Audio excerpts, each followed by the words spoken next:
as well as NEET aspirants. Dimensional analysis आज हम लोग कंटिन्यू करते हैं एज वेल एज आज कंक्लूड करते हैं, ठीक है भाई। तो इससे पहले वीडियो में हम लोग कंटिन्यू करे हुए थे second use of dimensional analysis, और second use of dimensional analysis पर क्वेश्चंस चल रहे थे, ठीक है। अब उन्हीं क्वेश्चंस को आगे बढ़ाते हैं as well as third use पर आगे पहुंचते हैं, ठीक है बच्चों। तो अब सेकेंड यूज पर क्वेश्चंस आपके सामने चल रहे थे, क्वेश्चंस में एक बार मैं आपको याद दिलाता हूं, दोबारा एक क्वेश्चन और लिखता हूं एंड आफ्टर दैट फिर आगे बढ़ते हैं, ठीक है। तो अब आप देखिए again, if the given relation is dimensionally correct then dimensional formulas of a upon b will be equal to, question दोबारा सुनिए, if the given relation is dimensionally correct then find the dimensional formulas of a upon b। a upon b का dimensional formula आपको बताना है। अगर ये objective form में question है तो लैंग्वेज होगी if the given relation is dimensionally correct then the dimensional formula of a upon b will be equal to, and options आपको गिवन होंगे। बढ़िया, मैं आपको ऑप्शन नहीं दे रहा, ठीक है, आपको इसको डायरेक्ट सॉल्व करना है। क्वेश्चन है f is equal to a cos bx, a cos bx, ठीक है। क्वेश्चन आपके सामने f is equal to a cos bx और ये रिलेशन डायमेंशनली करेक्ट है। हमने आपसे कहा है कि dimensional formula of a upon b आपको बताना है। अब मीनिंग सुन लीजिए, f फोर्स है, x डिस्टेंस, ठीक है। a और b के बारे में हमें नहीं पता है, आपको डायमेंशनल फार्मूला बताना है a upon b का, ठीक है। ये ऑब्जेक्टिव फॉर्म में क्वेश्चन है और स्किल्ड क्वेश्चन है, आपने इसे a upon b का डायमेंशनल फार्मूला बताना है। क्लियर? आप देखिए f is equal to a cos bx, इसमें dimensional formula of a upon b बताना है, रिलेशन डायमेंशनली करेक्ट है। अगर ये रिलेशन डायमेंशनली करेक्ट है इन दिस कंडीशन, आपको पता है इससे पहले वाले क्वेश्चन में मैंने आपको एक्सप्लेन किया था, जिसके अकॉर्डिंग ये वैल्यू थीटा को रिप्रेजेंट करती है। अब अगर ये वैल्यू थीटा को रिप्रेजेंट करती है तो थीटा का dimensional formula m0 l0 t0 that is 1 होता, तो that means bx is equal to 1, b is equal to 1 upon x। x distance और डिस्प्लेसमेंट को रिप्रेजेंट कर रहा है, दैट मींस ये हो जाएगा 1 upon l is equal to l power minus 1। b का डायमेंशनल फार्मूला आ चुका है l पावर माइनस 1, ठीक है। हियर ये कंप्लीट वैल्यू cos थीटा को रिप्रेजेंट करती है। इससे पहले वाले क्वेश्चन में मैंने आपसे कहा था कि cos theta, sin theta, tan theta, कोई भी ट्रिग्नोमेट्रिक रेशियो उसका डायमेंशनल फार्मूला भी 1 होता है। तो दैट मींस a का डायमेंशनल फार्मूला f के डायमेंशनल फार्मूला के इक्वल हो जाएगा, इज इक्वल टू mlt-2, ठीक। अब आपने a अपॉन b का डायमेंशनल फार्मूला बताना है, तो a अपॉन b का डायमेंशनल फार्मूला हो जाएगा, a है m lt-2 अपॉन l-1, ठीक, is equal to ml square n l square t-2 is the dimensional formula of a upon b, m l square t-2 m l square t-2 is the dimensional formula of a upon b, ठीक है।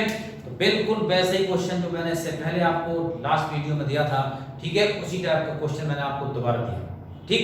After that next question इसी concept के ऊपर मैं आपको दोबारा लिखता हूं, ठीक है। If the given relation is dimensionally correct then the dimensional formula of c upon d will be equal to, relation is y is equal to a sin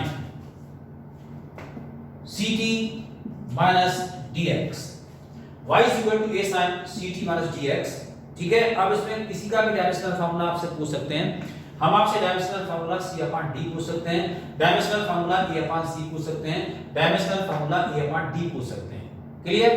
dimensional formula of y upon a पूछ सकते हैं, कोई भी dimensional formula of y upon a, dimensional formula of c upon a, dimensional formula of a upon c, dimensional formula of d upon a, ठीक। Question आपके सामने है, ये रिलेशन डायमेंशनली करेक्ट है। अब इसमें y क्या रिप्रेजेंट करता है, y distance, again t time and x again distance,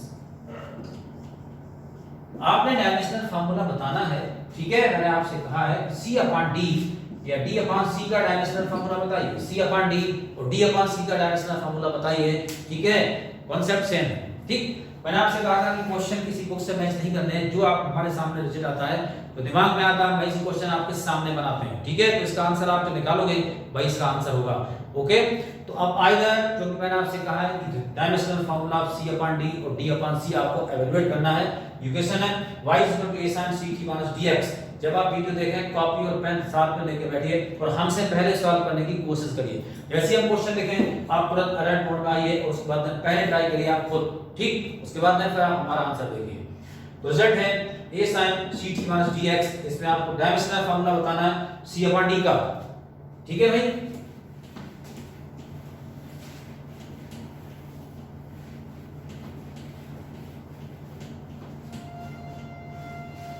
dimensional formula of C/D, ठीक। मैंने आप वीडियो को जब आप ध्यान से देखें और उसको बिल्कुल सही से कमांड करते हुए जाइए। हमने आपसे कहा था कि फिजिक्स में अगर x + y लिखा गया है it is only when x and y having the same units. अगर x - y लिखा गया है it is only when x and y having the same units. अगर x = y लिखा गया है it is only possible when x and y having the same units। अगर x और y की यूनिट सेम नहीं है तो आप इक्वेट नहीं कर सकते, आप ऐड नहीं कर सकते, आप सब्ट्रैक्ट नहीं कर सकते। यहां पर आप देखिए y a sin ct - dx, ठीक।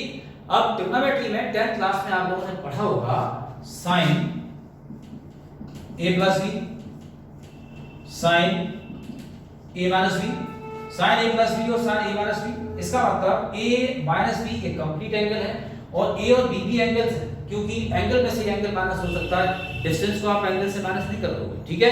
तो इसका मतलब a + b ये पूरी वैल्यू एंगल को रिप्रेजेंट कर रही है and a and b independent भी एंगल को रिप्रेजेंट कर रहे हैं, ठीक है।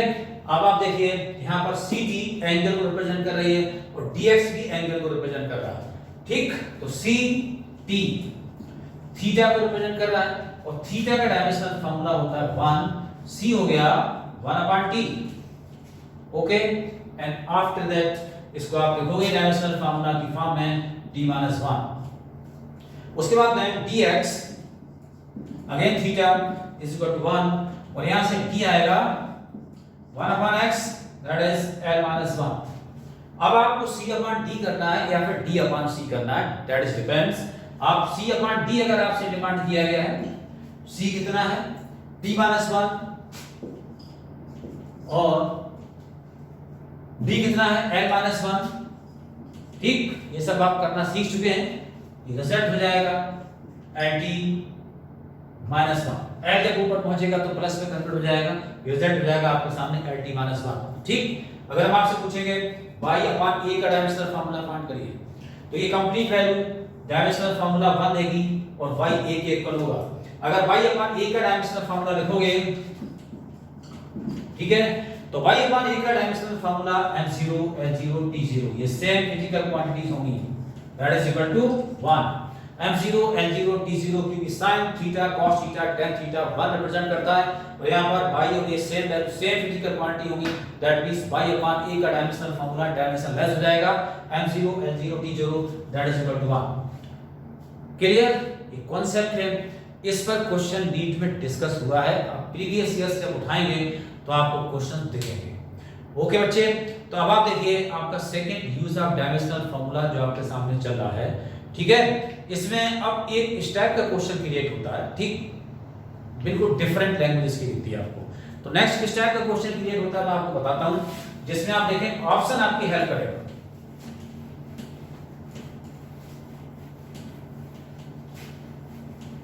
देखिए भाई क्वेश्चन है if energy E, force F and velocity V, ठीक है, represent the fundamental units, then dimensional formula of mass will be equal to, ठीक है। क्वेश्चन है if energy, force, velocity represent the fundamental units, then the dimensional formula of the mass will be equal to, ठीक है, यानी dimensional formula mass क्या होगा। तो कई क्वेश्चंस में जब ऑप्शंस गिवन होते हैं तो ऑप्शन जब हमारे पास होते हैं तो ऑप्शन से हमारे पास हेल्प होती है, ठीक है। नॉर्मल 11th स्टैंडर्ड में जब क्वेश्चन आएगा तो आपको ऐसे सॉल्व करना पड़ेगा, बट जब ये ऑप्शन फॉर्म में आपके सामने क्वेश्चन होगा तो आसान हो जाएगा, ठीक है। कई बार क्वेश्चंस को हम रिवर्स ऑर्डर में लेते हैं, ठीक। ऑप्शंस में आपके सामने लिख दूं, number first E F V, second E B -2 F0, third E B square F, and fourth result E B -2 F। इनमें से आपको एक ऑप्शन सेलेक्ट करना है। तो इनमें से आपको एक ऑप्शन सेलेक्ट करना है, तो मैंने आपसे कहा कि कई बार ऑप्शन आपकी हेल्प करता है। अब आप क्या करेंगे, एनर्जी का डायमेंशनल फार्मूला आपको पता है, फोर्स का डायमेंशनल फार्मूला आपको पता है, वेलोसिटी का डायमेंशनल फार्मूला आपको पता है, ठीक है। आप इन रिजल्ट्स में जब डायमेंशनल फार्मूलाज इन क्वांटिटीज का पुट करोगे, इन दिस कंडीशन जहां पर सिर्फ मास बचेगा और बाकी सारी चीजें एलिमिनेट हो जाएंगी, ठीक है, वो रिजल्ट आपका करेक्ट होगा, ठीक, वो रिजल्ट क्या होगा, करेक्ट होगा। तो अब आप देखिए, ठीक, इसमें जब आप सिंपलीफाई करेंगे, आप एनर्जी का डायमेंशनल फार्मूला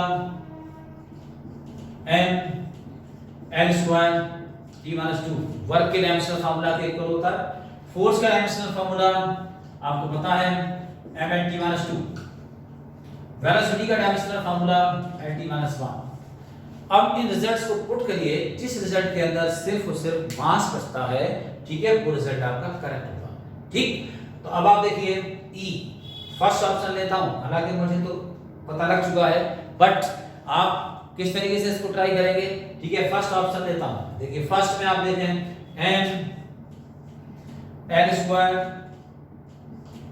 T-2 mN-T-2 और N-T-1, ठीक। सॉल्व मत करिए, आपको ऐसे आइडिया लग जाएगा। m L2 T-2 mN-T-2 L-T-1, जब आप इसको सिंपलीफाई करेंगे तो कोई m नहीं बच रहा, बाकी वैल्यूज भी चेंज बच रही हैं, इसका मतलब आगे सॉल्व ही मत करिए, ठीक है, छोड़ दीजिए, ठीक। नेक्स्ट में देखिए m L2 T-2 और उसके बाद L2 T-2 का होल स्क्वायर, ठीक है। अब L2 T-2 का होल स्क्वायर है, -2 पावर है। अब -2 पावर है, इसका मतलब अगर ये पावर -2 है तो इसको आप डिनोमिनेटर में शिफ्ट कर देंगे, that is mL2 T-2 upon L2 T-2, ठीक है। डायमेंशनल फार्मूला ऑफ वेलोसिटी हमने गलत लिखा है, देख लीजिए, वेलोसिटी का डायमेंशनल फार्मूला क्या होता है, L-T-1, ठीक है। तो आप देखिए डायमेंशनल फार्मूला वेलोसिटी क्या होता है, L-T-1 और इसकी पावर -2 है, तो mL2 T-2 अपॉन जब स्क्वायर करोगे, ठीक है, इसको देख लीजिए L-T-1 और इसका स्क्वायर करेंगे, जब L-T-1 का स्क्वायर करेंगे तो रिजल्ट आएगा N-L2 T-2 upon L2 T-2। अब आप देखिए ये खत्म हो गए, यहां पर क्या बचता है, m ओनली, ठीक। अब आप देखिए m L0 T0, ठीक। यहां पर इस रिजल्ट के अंदर सिर्फ m बचता है, इसका मतलब ये रिजल्ट m को रिप्रेजेंट करेगा। अगर आपने फंडामेंटल कंसीडर किया है इसको, एनर्जी, फोर्स एंड वेलोसिटी को, ओके। तो अब आप देखिए यहां पर L-T-1 वेलोसिटी का डायमेंशनल फार्मूला होता है, मैंने इससे पहले L2 T-2 लिख दिया था, ठीक है। तो अब आप देखिए कई बार दिमाग को कमांड देते हैं तो दिमाग का कमांड स्क्वायर पहले ही कर गया, इस स्क्वायर ऊपर लगा हुआ है, उस स्क्वायर को दिमाग ने कमांड दे दिया और यहाँ पर हमने स्क्वायर पहले से कर दिया, ठीक। तो इसलिए ये L2 T-2 लिख दिया, बट डायमेंशनल फार्मूला वेलोसिटी क्या होता है, L-T-1, ठीक। तो अब आप देखिए ये छोटी मोटी गलतियां आपसे भी होंगी, बट उनको आप नेगेटिव ना लें, ठीक। अब हमें देख रहे हैं कि हम गलती कर सकते हैं, तो आप पहली बार पढ़ रहे हैं, ओके। इससे आप इंस्पायर्ड हुए, ठीक है भाई, कहीं भी गलतियां आपसे होंगी, उन गलतियों को आप क्या करेंगे, अब ये जो आपके सामने छोटी मोटी मिस्टेक्स आती हैं, कैलकुलेशन मिस्टेक्स होती है, वो आपसे होती हैं, उनको आपने कमांड करना है, और जब आप आगे बढ़ोगे तो आप सेल्फ पकड़ लोगे उसको, जैसे ही थोड़ा आगे बढ़ोगे आपको पता लग जाएगा कि हम गलत कुछ कर चुके हैं, ठीक है भाई।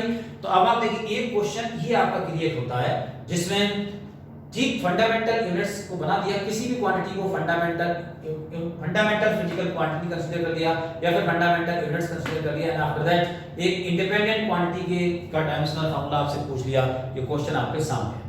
ओके, एंड आफ्टर दैट अब आप देखिए यहाँ पर हम सेकंड यूज को यहाँ छोड़ते हैं और उसके बाद देन एंट्री करते हैं थर्ड यूज पर। थर्ड यूज में आप देखें कि क्या है, एक यूनिट को दूसरी यूनिट में कन्वर्ट करना। ठीक, थर्ड यूज क्या है, to convert one type of unit into another type of unit, to convert one type of unit into another type of unit, एक यूनिट को दूसरी यूनिट में कन्वर्ट करना। ठीक, अब आप देखें अगर आप एक यूनिट को दूसरी यूनिट में कन्वर्ट कर रहे हैं, it is only for class 11 school level पर टॉपिक जाता है, क्योंकि अगर आपने एक यूनिट से दूसरी यूनिट में कन्वर्ट करना है, ये क्वेश्चन नीट आपसे नहीं पूछेगा, क्योंकि आप डायमेंशनली इसको अप्लाई करेंगे टाइम ज्यादा लगेगा, आप इसको डायरेक्ट कन्वर्ट कर सकते हो। ठीक है, जब आप क्वेश्चन सॉल्व करते हैं तो क्वेश्चंस में एक सिस्टम को हम दूसरे सिस्टम में कन्वर्ट करते हैं। By the way metre per second है, किलोमीटर पर आवर में कन्वर्ट करना है तो आप डायरेक्ट कर सकते हो, किलोमीटर पर आवर को मीटर पर सेकंड में कन्वर्ट करना आप डायरेक्ट कर सकते हो विदाउट डायमेंशनल फार्मूलाज, वहां कोई मेथड रिक्वायर्ड नहीं होता है। बट 11th में स्कूल लेवल में अगर आपसे कहा जाए कि डायमेंशनली कन्वर्ट करिए एक यूनिट को दूसरी यूनिट में, तो आपको डायमेंशनली कन्वर्ट करना है। टॉपिक चला जाएगा स्कूल लेवल पर, कॉम्पिटिटिव लेवल पर आपसे कंडीशन नहीं लगाई जाती है कि एक यूनिट को दूसरी यूनिट में आप इस कंडीशन से कन्वर्ट करिए। ओके, तो अब आप देखें it is only for the 11th students, but पता होना चाहिए बाय चांस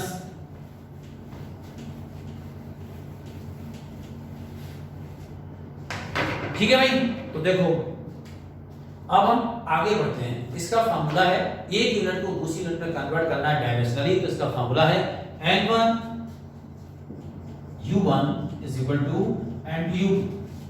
ठीक, इसमें हमेशा आपको n2 निकालना है, n1 u1 अपॉन u2। अब इनका मीनिंग क्या है, n1 numerical value in first unit, n2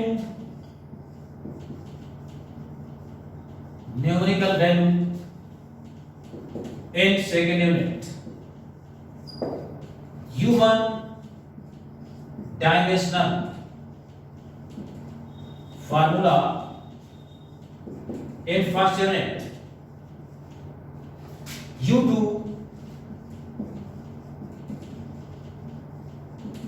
dimensional formula in second unit. ठीक है भाई, n1 numerical value in first unit, n2 numerical value in second unit, u1 dimensional formula in first unit and u2 dimensional formula in second unit. ठीक है भाई, तो अब आप देखें ये रिजल्ट है आपके सामने। ठीक है, n2 आपको फाइंड आउट करना है, कॉन्सेप्ट आपके सामने है। ठीक, इसमें हमेशा आपको n2 एवेलुएट करना है। अब आप देखिए क्वेश्चन आपके सामने लिखता हूं, convert 40 metre per second in kilometre per hour. ठीक है, 40 metre per second in kilometre per hour. अब किलोमीटर पर आवर से पहले नंबर गायब है, ये नंबर जो गायब है ये आपको एवेलुएट करना है। ठीक, 40 metre per second kilometre per hour में क्या हो जाएगा, ये आपका क्वेश्चन। तो देखिए इसको कैसे कन्वर्ट करते हैं।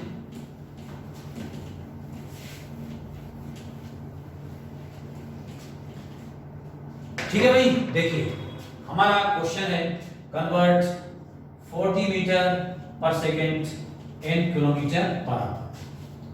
ठीक, अब आप देखिए u1 हमें गिवन है मीटर पर सेकंड और u2 हमें गिवन है किलोमीटर पर आवर, n1 हमें गिवन है 40 और n2 हमारी डिमांड है।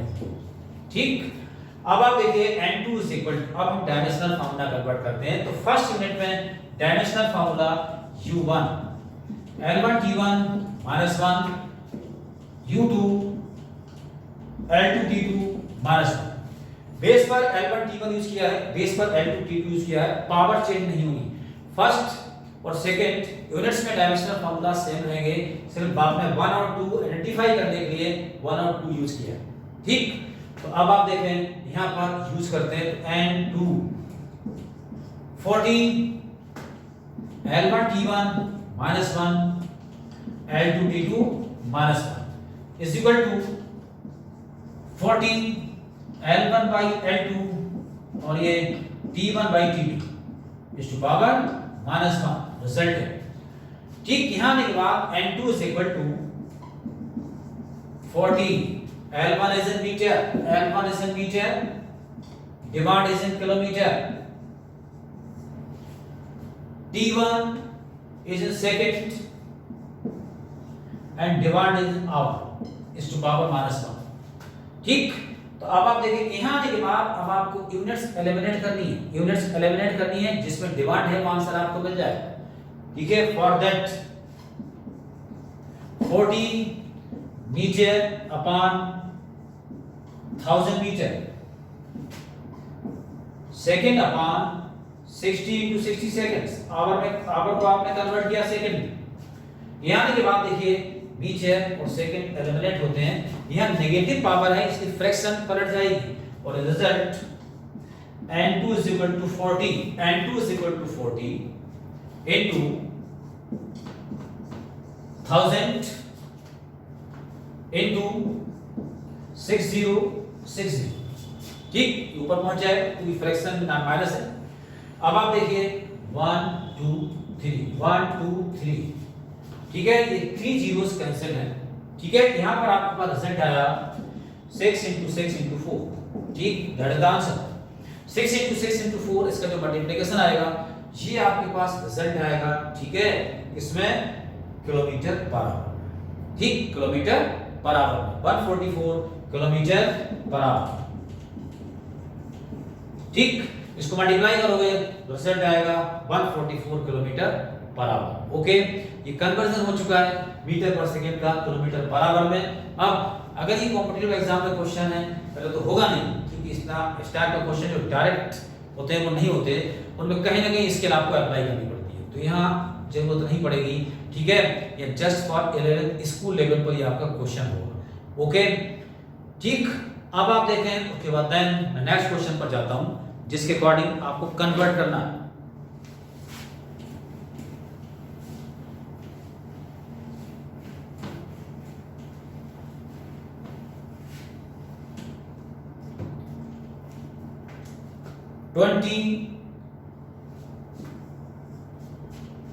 kg मीटर पर सेकेंड, kg मीटर पर सेकेंड को न्यूटन कहते हैं।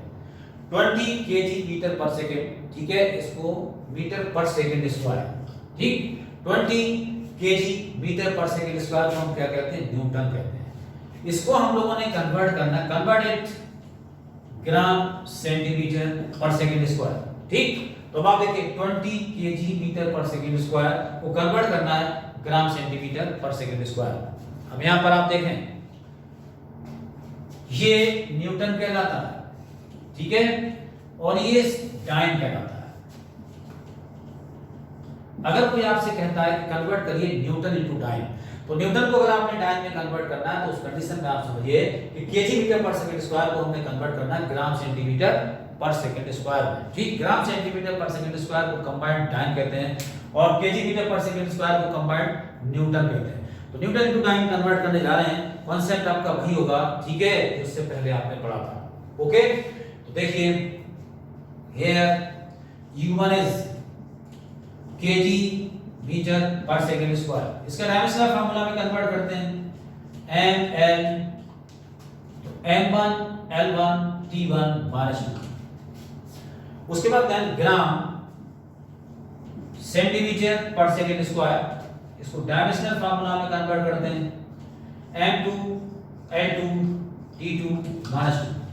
ठीक, n1 इज गिवन 20, अप्लाई करते हैं n2 is equal to 20 m1 l1 t1 is to power -2 upon m2 l2 t2 is to power -2 will be equal to 20 m1 upon m2 into l1 upon l2 into t1 upon t2 is to power -2। ठीक है, power change नहीं होती है, तो अब m1 upon m2 l1 upon l2 t1 upon t2 is to power -2। ठीक, उसी concept को आप दोबारा यूज करते हो for that n2 is equal to 20 into m1 is in kg. Demand in gram, ठीक है, L1 इज इन मीटर,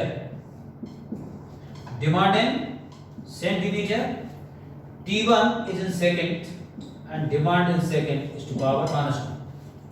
तो अब आप देखिए ये तो डायरेक्ट ही कैंसिल आउट हो रहा है, बट यहां पर आगे बढ़ते हैं तो देखिए N2 इज इक्वल टू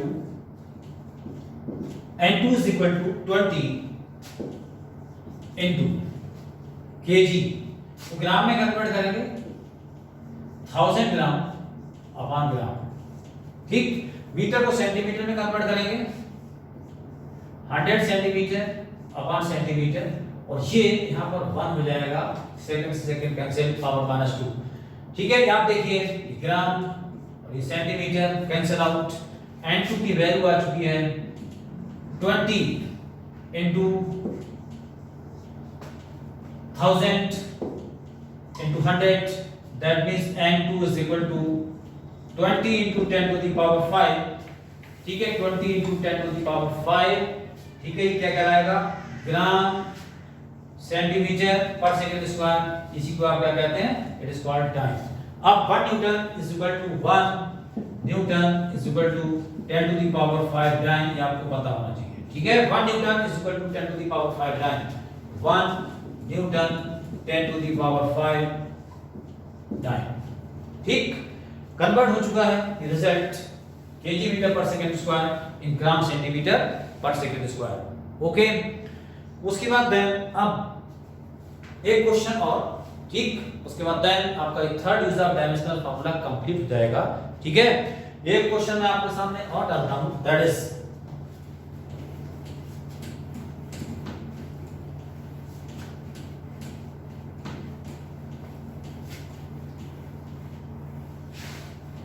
ठीक, कन्वर्ट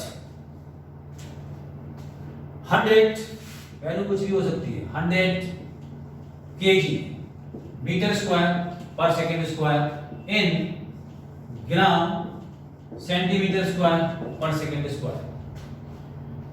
ये यूनिट है वर्क की, इसको जूल्स कहते हैं, ठीक।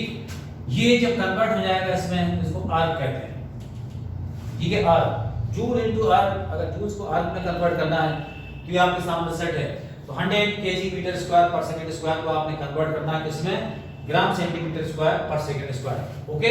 तो देखिए भाई आगे बढ़ते हैं, dimensional formula U1 M1 L1 square T1 is to power -2, U2 is equal to M2 L2 square T2 is to power -2। Apply करते हैं, N2 is equal to 100 M1 L1 square T1 is to power -2, M2 L2 square T2 is to power -2, ठीक। आगे continue करते हैं, देखिए 100 into M1 upon M2 L1 upon L2 is to power 2 और T1 upon T2 is to power -2। अब आप देखिए N2 is equal to 100 M1 is in kg, M2 demand है ग्राम, ठीक है। L1 is in metre, demand in centimetre is to power 2, time in second, demand in second, that is -2, ठीक है भाई। तो सेकंड वाला कॉन्सेप्ट तो खत्म हो जा रहा है। अब ये रिजल्ट आया 100 into 1000 gram upon gram, 100 centimetre upon centimetre to power 2। अब आप देखिए ग्राम से ग्राम और सेंटीमीटर से सेंटीमीटर कैंसिल हो चुका है, हमारे पास वैल्यू आ चुकी है N2 is equal to 100 into 1000 into 100 का स्क्वायर है जो रिपीट हो जाएगा 100 into 100। अब आप देखें इस वैल्यू को यही छोड़ते हैं तो 3 plus 3 into, आप देखिए 3 and 4 7 पावर्स हो गई, तो that means 100 into 10 to the power 7, 100 into 10 to the power 7 gram centimetre square per second square, gram centimetre square per second square, ठीक है। 100 into 10 to the power 7 gram centimetre square per second square, ठीक। तो अब आप देखें result हमारे पास आया 100 kg metre per second square, 100 into 10 to the power 7 gram centimetre square per second square, ठीक है। Kg metre square per second square है, तो यह gram centimetre square per second square. इसका मतलब यहां से आपको रिजल्ट मिला 1 joules 10 to the power 7 erg के इक्वल होता है। 1 joules is equal to 10 to the power 7 erg, ठीक है। आप देखिए यहां पर 10 to the power 7 मल्टीपल हो चुकी है जूल्स के साथ, यानी मीटर को kilogram metre square per second square, जब आपने कन्वर्ट किया gram centimetre square per second square, okay. तो अब आप देखिए it is the third use of dimensional formula, third use of dimensional formulas complete होता है। These questions are only for class 11 school level questions हैं, ठीक है। नीट वाले बच्चे इन क्वेश्चंस को ठीक कर तो लीजिए, ठीक है, करना तो आपको चाहिए बट क्वेश्चंस नहीं आएंगे, ओपन करता हूं, क्लियर। अब आप देखें इससे पहले हमने आपसे कहा था कि फिजिकल क्वांटिटीज को 3 पार्ट्स में डिवाइड किया गया। First are called fundamental and second are called derived. Fundamental और डिराइव्ड के बीच में सप्लीमेंट्री फिजिकल क्वांटिटीज आती हैं। तो अब आप देखिए सप्लीमेंट्री फिजिकल क्वांटिटीज क्या होती है, नीट वाले बच्चे भी इसको ध्यान से सुन लें। जिस टॉपिक से मैं आपको कंफ्यूजन दे रहा हूं उसको आप ध्यान से सुनिए।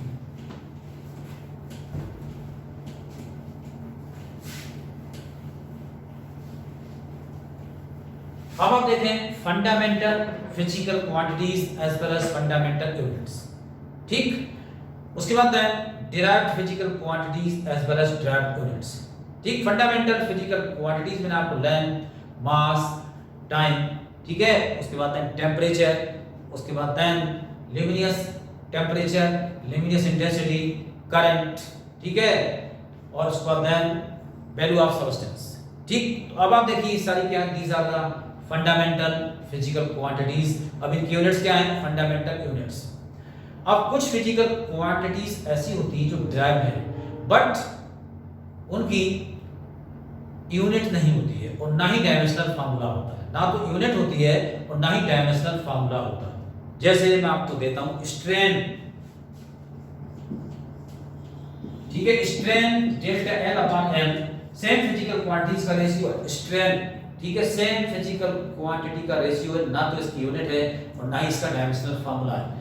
Refractive index mu v1 upon v2, दो वेलोसिटीज का ratio refractive index physical quantity है but it has no unit, no dimensional formula, ठीक है।